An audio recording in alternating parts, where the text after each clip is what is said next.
This section is called User Setup. We're going to cover things like preferences, custom faders, user-defined keys, and user-defined knobs. Let's get started. User preferences can be found in the menu bar under Setup and submenu User Setup.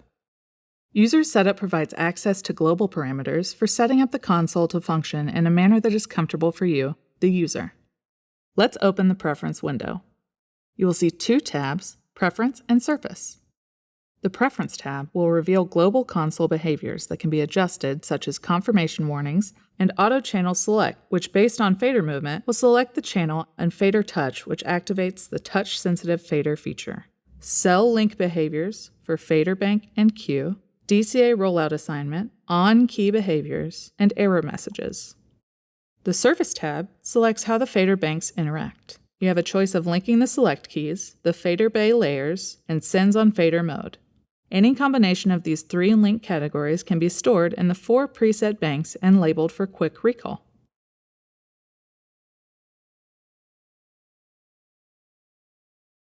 The custom fader selection allows you to build custom layout combinations of input, output, and DCA channels.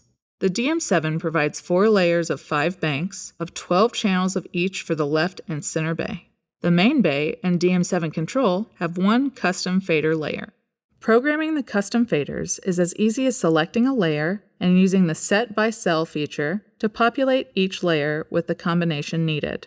You can also touch in-screen and build each layer using the pop-up view of the channels. The custom fader view also provides some handy editing tools like Clear, Copy, Move, and Insert for easy management of the custom layers.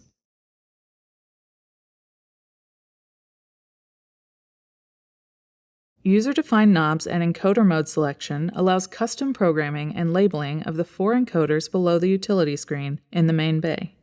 The DM7 provides 4 banks that can be selected below the stereo metering in the utility screen. This also allows programming and labeling of the 4 encoders on the DM7 control module. The encoder mode provides 5 slots for encoder parameters when you select encoder mode on the console surface. When the encoder mode key is pressed, it will illuminate and show a pop-up window on screen with the selections made here.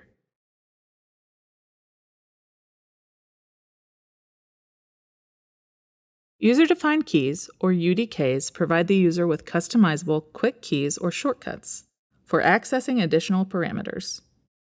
There are 6 UDKs with LCD labels for the left and center bay.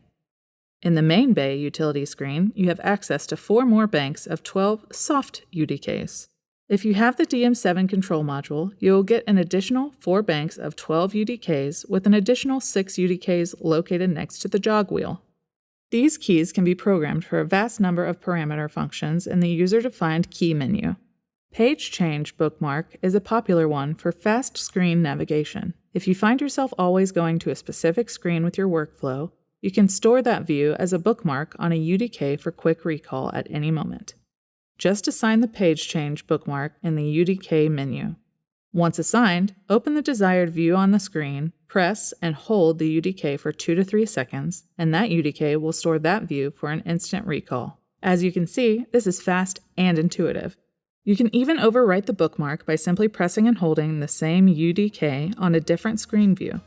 If you need custom labeling in color, highlight the Edit Label button on screen to allow custom labeling and changes of the color bar of the UDK. There are also editing tools provided for ease of changes after programming in the UDKs.